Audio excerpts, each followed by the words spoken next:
Assalamualaikum warahmatullahi wabarakatuh. Perkenalkan, nama saya Umrania dengan NIM E1B019206 dari kelas 3E Prodi PPKN. Saya akan membahas materi pertama, yaitu konsep dasar hukum pidana. Yang pertama, pengertian hukum pidana adalah yang mengatur perbuatan yang tidak boleh dilanggar atau dilakukan.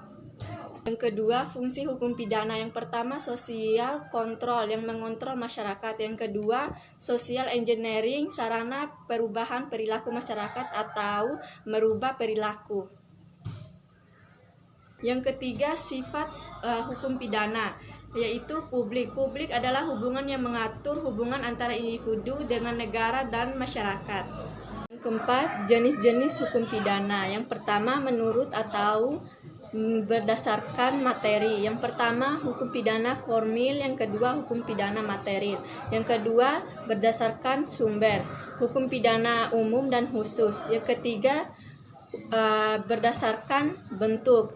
Yang pertama, hukum pidana tertulis. Yang kedua, hukum pidana tidak tertulis. 5. Lembaga penegak hukum pidana. 1. Kejaksaan. 2. Kehakiman. 3. Advokat. 4. Lapas atau lembaga pemasyarakatan. 5. Kepolisian. Materi kedua, dasar konsep kriminologi. 1. Pengertian kriminologi. Kriminologi berasal dari kata erimen yang berarti kejahatan dan logos berarti ilmu atau pengetahuan. Jadi, kriminologi adalah ilmu pengetahuan yang mempelajari tentang kejahatan. 2. Tujuan kriminologi. Yang pertama, kriminologi bertujuan mempelajari kejahatan. 2. Kriminologi bertujuan menyebarkan identitas, kriminalitas, dan kausal. Kriminologinya dimanfaatkan bagi perencanaan pembangunan sosial pada era pembangunan dewasa ini dan masa mendatang. Yang ketiga, kriminologi bertujuan agar mengerti sebab-sebab seseorang melakukan kejahatan. Apakah seseorang itu melakukan kejahatan disebabkan oleh kondisi sosial atau masyarakat sekitarnya atau seseorang itu memiliki bakat untuk menjadi seorang penjahat. Yang ketiga, manfaat kriminologi. 1. Hasil penyelidikan kriminologi dapat membantu pemerintah dalam menegakkan hukum untuk mengungkap kejahatan. Yang kedua, membantu melakukan meminimalisasi dalam produk peraturan perundang-undangan pidana. Yang ketiga, kriminologi juga khususnya kriminologi kritis. Hasil penelitiannya dapat memperbaiki kinerja aparat hukum serta melakukan perbaikan bagi undang-undang pidana itu sendiri. Materi ketiga, hubungan hukum pidana dengan kriminologi. Hubungan antara ilmu hukum pidana dan kriminologi dapat dikatakan mempunyai hubungan timbal balik dan bergantungan satu sama lain.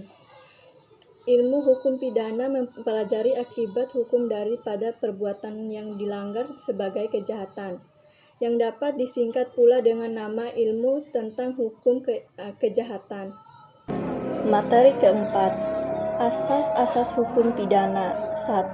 Pengertian asas hukum adalah pikiran dasar yang terdapat dalam hukum konkret atau di luar peraturan hukum konkret. Yang kedua, asas-asas hukum pidana di Indonesia.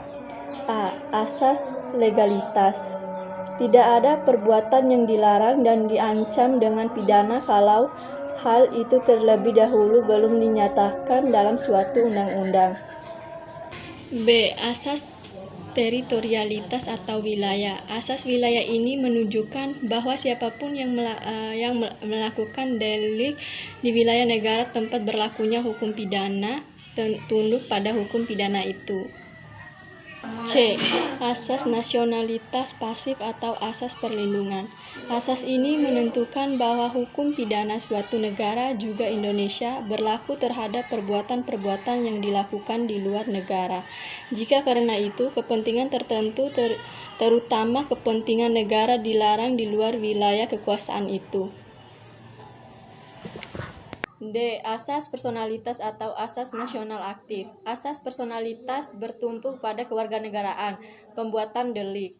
Jadi, hukum pidana Indonesia mengikuti warga negaranya kemanapun ia berada. Asas universalitas. Asas ini melihat hukum pidana umum melampaui batas ruang wilayah dan ruang orang. Bukan saja dilihat dari kepentingan Indonesia, tapi kepentingan dunia secara universal. Kejahatan ini dipandang perlu dicegah dan dibatas. Yang ketiga, implementasi asas hukum pidana dalam pasal-pasal yang ada di KUHP. Penerapan asas legalitas. Yang pertama, pasal 1 ayat 1 KUHP yang berbunyi, suatu perbuatan tidak dapat dipindah kecuali berdasarkan kekuasaan ketentuan perundang-undangan pidana yang telah ada. Yang kedua, pasal 1 ayat 2 KUHP yang berbunyi, bila mana ada perbuatan dalam perundang-undangan setelah perbuatan dilakukan, maka terhadap terdakwa diterapkan ketentuan yang paling menguntungkannya. Penerapan asas teritorialitas atau wilayah. 1. Pasal 2 KUHP berbunyi, ketentuan pidana dalam perundang-undangan dengan Indonesia diterapkan bagi setiap orang yang melakukan sesuatu tindak pidana di Indonesia.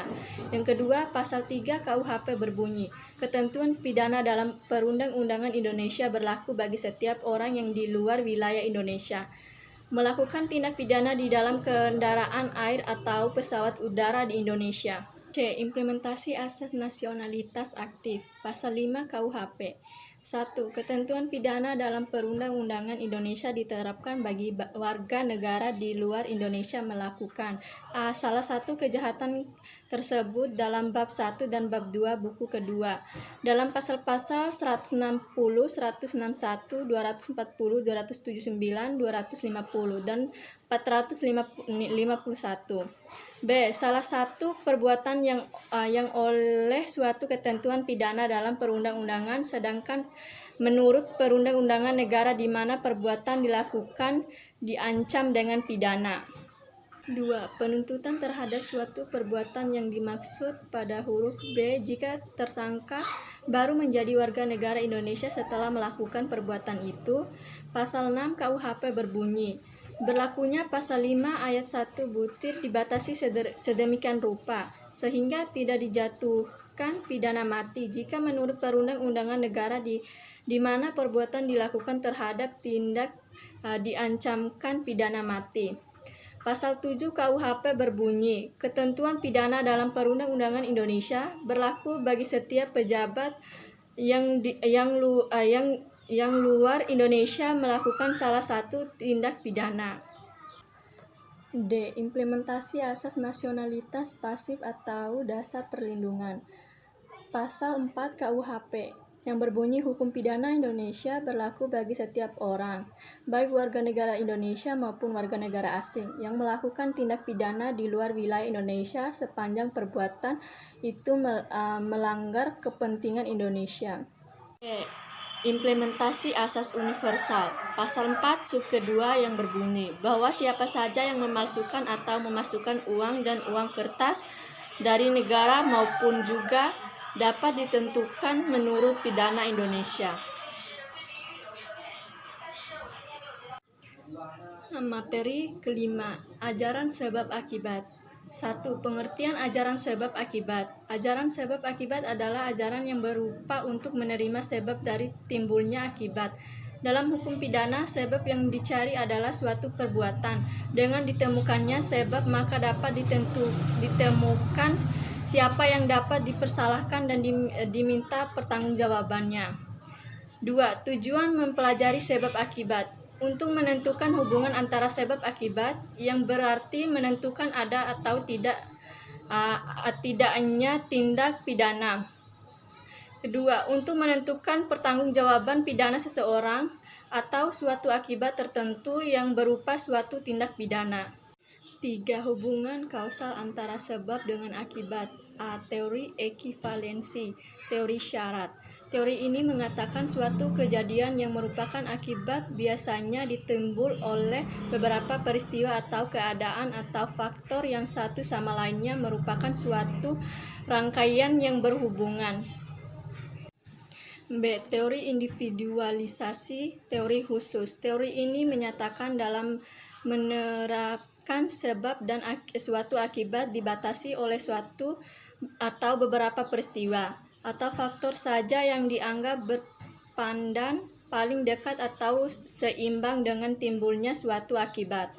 C. Teori generalisasi teori khusus. Teori ini mendasarkan penelitiannya pada faktor sebelum delik atau kejadian terjadi, yaitu pada faktor yang pada umumnya menurut perhitungan yang layak dapat dianggap sebagai sebab yang menimbulkan akibat tersebut. 4. Rumusan sebab akibat dalam KUHP. A. Delik formil adalah delik yang dianggap telah selesai dengan dilakukannya tindakan yang dilarang dan diancam dengan hukuman oleh undang-undang. B. Delik material. Delik material yang dirumuskan adalah selain daripada tindakan yang terlarang itu dilakukan, masih harus ada akibatnya yang timbul karena tindak tersebut baru dikatakan telah terjadi tindak pidana tersebut sepenuhnya. 5. Implementasi ajaran sebab akibat dalam praktek hukum. 1. Penerapan hakim dalam pengambilan keputusan dihubungkan dengan ajaran sebab akibat. Materi ke-6. Perbuatan pidana. 1. Pengertian perbuatan pidana adalah perbuatan yang dilarang oleh suatu hukum larangan di mana disertai dengan ancaman sanksi yang berupa pidana tertentu bagi siapa yang melanggar larangan tersebut. Yang kedua, unsur-unsur subjek perbuatan pidana. Unsur subjek adalah unsur yang terdapat dalam diri sikap diantaranya 1. Kesalahan, 2. Kelalaian, 3. Kesengajaan, 4. Niat, 5. Maksud, 6. Dengan rencana terlebih dahulu, 7. Perasaan takut. Ketiga, unsur objek perbuatan pidana. Unsur objek adalah unsur yang terdapat di luar pelaku tindak pidana. Di antaranya yang pertama, perbuatan atau kelakuan manusia. Yang kedua, akibat yang menjadi syarat mutlak dari delik. Ketiga, keadaan. Yang keempat, unsur melawan hukum. 5. Unsur lain yang menentukan sifat tindak pidana. 6. Unsur yang memberatkan pidana. 7. Unsur tambahan yang menentukan tindak pidana. Sekian penjelasan materi yang bisa saya sampaikan. Lebih dan kurangnya saya mohon maaf. Assalamualaikum warahmatullahi wabarakatuh.